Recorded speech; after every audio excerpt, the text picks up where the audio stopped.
పత్రిక 6వ అధ్యాయము 6వ వచనాన్ని చదువుకుందాం. ఏమనగా మనమికను పాపమునకు దాసులము కాకుండాటకును పాప శరీరమును నిరర్ధకమగునట్లు మన ప్రాచీన స్వభావము ఆయనతో కూడా సిలువ వేయబడెనని ఎరుగుదము. దేవుడి కొద్ది వాక్యము మన ఆత్మల మేలు నిమిత్తమై దీవించును గాక. ప్రార్థన చేసుకుందాం. మహోన్నతుడా, పరిశుద్ధుడా, మీకు స్తోత్రము నాయన. మీ మహా ఉన్నతమైన కృపను బట్టి మీకు వందనాలు చెల్లిస్తున్నాం. చక్కని సాయంకాల సమయంలో మీ పరిశుద్ధ సహవాసంలో ఆనందించుటకు మీరు ఇచ్చిన మహాకృపను బట్టి మీకు వందనాలు తండ్రి. ఇంతవరకు కీర్తనల ద్వారా, ప్రార్థన ద్వారా మహిమపరచబడిన దేవ, మీ పరిశుద్ధ లేఖనములను మేము ధ్యానించుకొనుచుంటుండగా మీ ఆత్మీయ జ్ఞానమును మాకు దయచేయమని మా ప్రభు అయిన యేసుక్రీస్తు ద్వారా వేడుకొంచుంటున్నాము తండ్రి. ఆమేన్.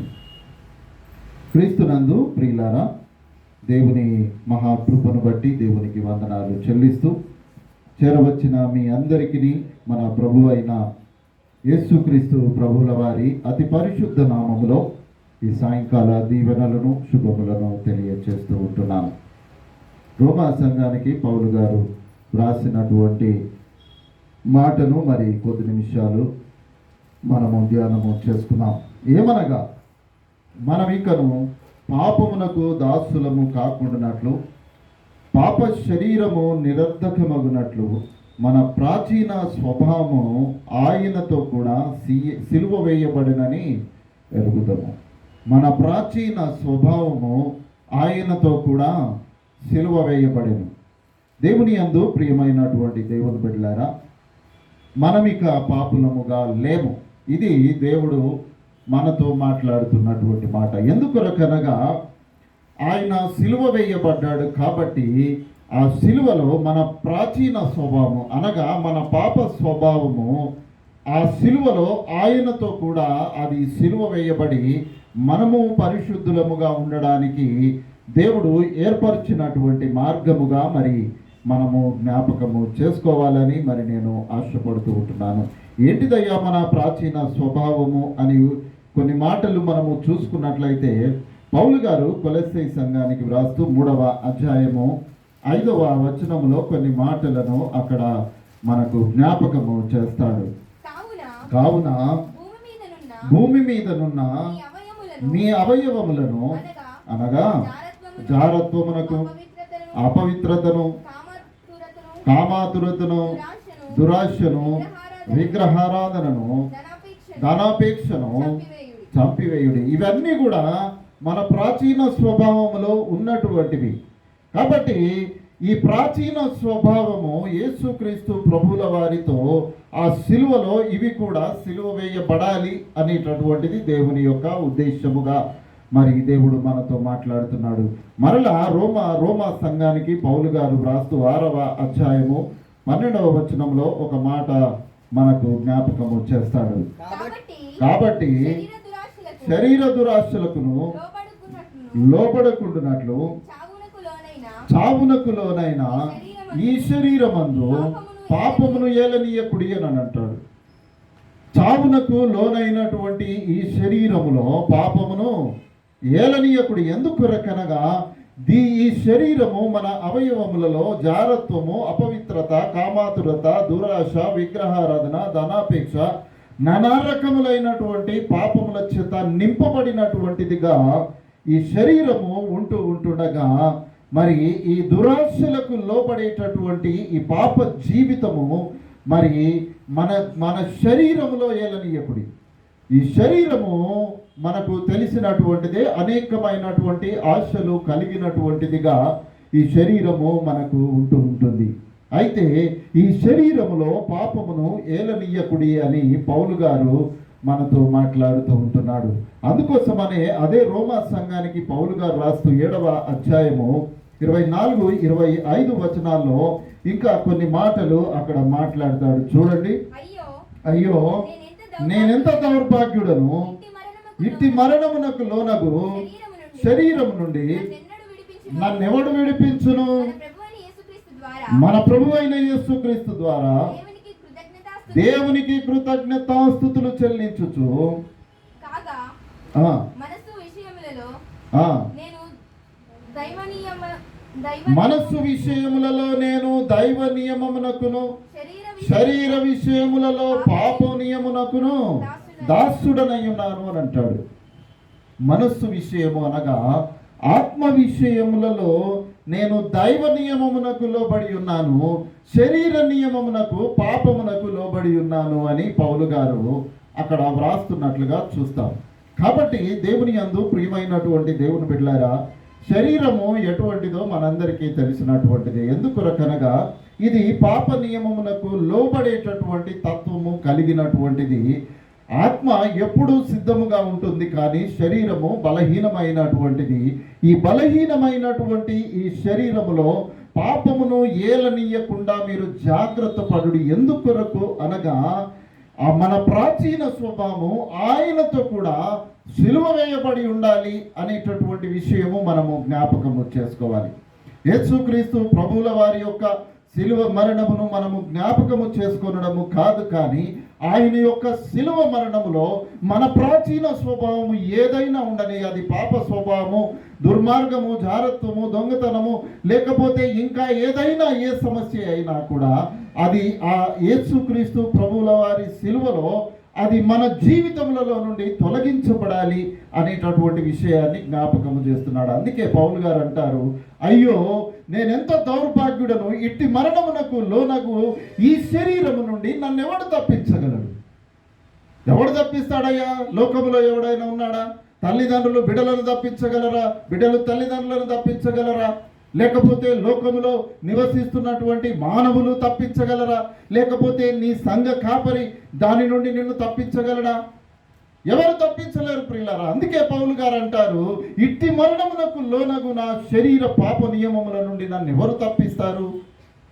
కాబట్టి ఈ పాపము నుండి తప్పించబడాలి అని అంటే మనము కేవలము మన ప్రాచీన స్వభావమైనటువంటి పాప స్వభావము నుండి మనము విడుదల పొందేటటువంటి వారముగా మనము ఉండాలి అని దేవుడు మనతో మాట్లాడుతున్నాడు. అందుకొరకే అంటాడు, నేను మనస్సు విషయములలో దైవ నియమమునకు బద్ధుడనై ఉన్నాను, శరీర విషయంకి వచ్చేసరికి ఏమైందట? పాప నియమమునకు నేను లోబడి ఉన్నాను అని అక్కడ మాట్లాడుతున్నట్లుగా చూస్తాము. ఆ గలతీ సంఘానికి రాస్తూ 2వ అధ్యాయము 20వ వచనములో ఆయన తన ఉన్నతమైనటువంటి సాక్ష్యాన్ని అక్కడ పంచుకుంటున్నట్లుగా మనము చూస్తాము. నేను క్రీస్తుతో కూడా సిలువ వేయబడి ఉన్నాను, ఇకను జీవించువాడను నేను కాదు, క్రీస్తే నా యందు జీవించుచున్నాడు. నేనిప్పుడు శరీరమందు జీవించుచున్న ఈ జీవితము నన్ను ప్రేమించి నా కొరకు తన్ను తాను అప్పగించుకొనిన దేవుని కుమారుని వలన విశ్వాసము వలన నేను జీవించుచున్నాను. నేను క్రీస్తుతో కూడా సిలువ వేయబడుచున్నాను, ఇక మీదట జీవించువాడను నేను కాదు. ఎందుకొరకనగా సౌలుగా ఉన్నటువంటి పౌలుగా మార్చబడిన సౌలు ఆయన ప్రాచీన స్వభావము ఆ సిలువ వేయబడినట్లుగా మరి అక్కడ సెలవిస్తున్నట్లుగా చూస్తాం. అందుకోసమని నేను జీవించుచున్నటువంటి ఇప్పుడు జీవించుచున్నటువంటి ఈ జీవితము క్రీస్తు నా కొరకు ఆయన అర్పించినటువంటి అర్పణ వలన మరి నేను ఈ జీవితాన్ని నేను జీవించగలుగుతున్నాను అని అక్కడ మాట్లాడుతున్నట్లుగా మనము చూస్తూ ఉంటున్నాము. అదే మాటను ఫిలిప్పీ సంఘానికి కూడా పౌలు గారు వ్రాస్తారు. చూడండి, ఫిలిప్పీలకు వ్రాసినటువంటి గలతీ పత్రిక 6వ అధ్యాయము 4వ వచనము. 6:14 అయితే మన ప్రభువైన యేసుక్రీస్తు సిలువయందు తప్ప మరి దేని యందును అతిశయించుట నాకు దూరమవును గాక అని అంటున్నాడు. మన ప్రభు అయిన యేసుక్రీస్తు సిలువయందు తప్ప మరి దేని యందును అతిశయించుట నాకు దూరమవును గాక అని అంటాడు. దేని యందు గర్వపడాలి? మన పాప స్వభావమును కూడగొట్టినటువంటి యేసుక్రీస్తు సిలువలో తప్ప మరి దేని యందును అతిశయించడానికి మనకు కారణము లేదు ప్రియులారా. అందుకోసమని దేవుని యందు మనమికను పాపమునకు దాసులముగు కాకుండానట్లు పాపమునకు నిరర్థకమగునట్లు మన ప్రాచీన స్వభావము ఆయనతో కూడా సిలువ వేయబడెను అని దేవుడు ఈ రాత్రికాల సమయంలో మనతో మాట్లాడుతూ ఉంటున్నాడు. కాబట్టి దేవుని యందు ప్రియమైనటువంటి దేవుని బిడ్డలారా, మనము మరి ఏ విధముగా ఉన్నాము ఒక్కసారి మనల్ని మనము పరిశీలన చేసుకోవాలని మరి దేవుడు మనతో మాట్లాడుతున్నాడు. అదే గలతీ సంఘానికి వ్రాస్తూ 5వ అధ్యాయము 24వ వచనములో ఒక మాట అక్కడ వ్రాస్తాడు. చూడండి, ఇట్టి వాటికి విరోధమైన నియమము ఏదియూ లేదు. క్రీస్తు యేసు సంబంధులు శరీరమును దాని ఇచ్చలతోనూ దురాశలలోనూ సిలువ వేసి ఉన్నారు. యేసుక్రీస్తు సంబంధులు ఎవరైనా సరే, ఆయన యందు విశ్వాసము కలిగిన ఏ మానవుడు, ఏ వ్యక్తి ఎవరైనా సరే, వారు తమ దురాశలను యేసుక్రీస్తు సిలువలో వారు వాటిని సిలువ వేసి ఉన్నారు. యేసుక్రీస్తు సంబంధులు అని అక్కడ పౌలు గారు మాట్లాడడంలో ఈ రాత్రికాల సమయంలో మనము ఎవరి సంబంధులము ప్రియులారా? మన ప్రియులు ఎవరు? మనము ఎవరితో నివసించాలనుకుంటున్నామో, మన పాప నియమము మన శరీరంలో ఉండగా నేను క్రీస్తు యొక్క దాసుడను అని చెప్పుకోవడానికి ఒకవేళ మనకు అవకాశం ఉంటుందా? ఒక్కసారి జ్ఞాపకము చేసుకోవాలని మరి నేను ఆశపడుతూ ఉంటున్నాను.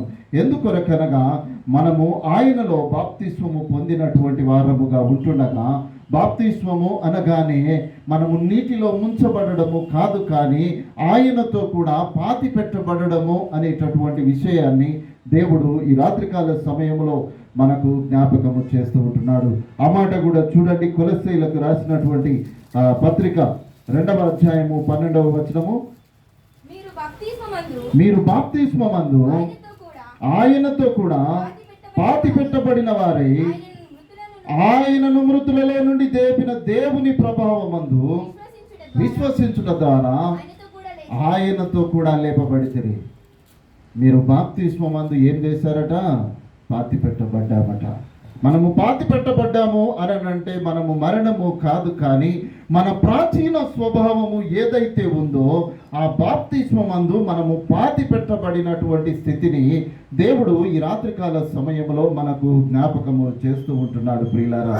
అందుకొరకే మనము ఈ భూమి మీద ఉన్నటువంటి ఈ అవయవములలో ఉన్నటువంటి సమస్త విధమైన ప్రాచీన స్వభావము నుండి మనము విడుదల పొందుకొని మన శరీర దురాశల నుండి మన వాటి నుండి వాటికి లోను కాకుండానట్లు ఆ చావునకు లోనైనటువంటి ఆ స్థితి నుండి మనము విడుదల పొంది యేసుక్రీస్తులో మనము జీవించాల్సినటువంటి వారముగా ఉన్నాము అనే విషయాన్ని దేవుడు మనకు జ్ఞాపకము చేస్తున్నాడు. ఎందుకొరకనగా ఇది దౌర్భాగ్యమైనటువంటి జీవితము. ఈ దౌర్భాగ్యమైనటువంటి ఈ జీవితము, ఈ శరీరము మరణమునకు లోనవుతుండగా దాని నుండి రక్షింపగలిగినటువంటి యేసుక్రీస్తు ప్రభువుల వారు తప్ప ఈ లోకములో ఎవరికి అధికారము, హక్కు లేదు అనేటటువంటి విషయము మనము జ్ఞాపకము చేయబడుతున్నాము ప్రియులారా. మనమందరము బాప్తిస్మము పొందుకున్నటువంటి వారమే. మనము బాప్తిస్మము పొందుకొని కూడా యేసుక్రీస్తులో మనము పాతి పెట్టబడినటువంటి వారముగా ఒకవేళ ఉన్నట్లయితే మనము యేసుక్రీస్తు సంబంధులము కాదు, మనము అపవాది సంబంధులముగా మరి రాత్రికాల సమయంలో మనము పిలువబడుతున్నాము అనే విషయాన్ని దేవుడు జ్ఞాపకము చేస్తూ ఉంటున్నాడు.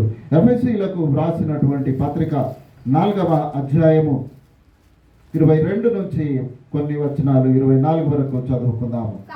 కావున మునపటి ప్రవర్తన విషయమైతే మోసకరమైన దురాశల వలన చెడిపోవు మీ ప్రాచీన స్వభావమును వదులుకొని మీ చిత్తవృత్తి యందు నూతన పరచబడినటువంటి వారై నీతియును యథార్థమైన భక్తియు గలవారై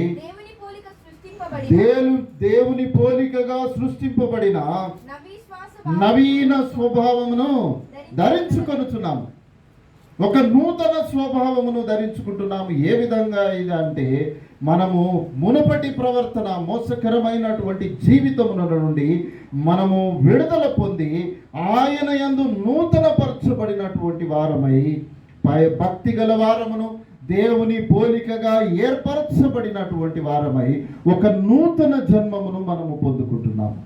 దేవుని యందు ప్రియమైనటువంటి దేవుని బిడ్డలారా, ఒక్కసారి ఈ రాత్రికాల సమయంలో మనల్ని మనము జ్ఞాపకము చేసుకోవాలని నేను ఆశపడుతూ ఉంటున్నాను.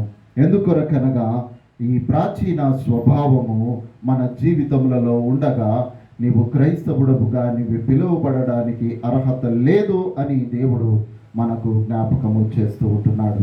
ఈ ప్రాచీన స్వభావము దాని క్రియలతో కూడా యేసుక్రీస్తునందు సిలువ వేయబడాలి. నూతన జన్మ, నూతన సృష్టి, నూతన స్వభావము, నూతన శరీరము, నూతనమైనటువంటి ఆత్మ మనము పొందుకొని ఆయనలో మనము నమ్మకముగా కొనసాగేటటువంటి ఆత్మీయ జీవితాలను మనము కలిగి ఉండాలి అని దేవుడు మరి మనతో మాట్లాడుతూ ఉంటున్నాడు. ముగింపుగా ఒక మాట చదువుకొని మనం ముగించుకుందాం. రోమీలకు రాసిన పత్రిక 6వ అధ్యాయము 22వ వచనము. అయినను ఇప్పుడు పాపము నుండి విమోచింపబడి దేవునికి దాసులైనందున పరిశుద్ధత కలుగుటయే మీకు ఫలము, దాని అంతము దేవుని స్తోత్రము కలుగునుగాక. దాని అంతము చాలా అద్భుతము ప్రియులారా. దాని అంతము నిత్య జీవము, దేవునితో పరిశుద్ధత కలిగి ఉండడము.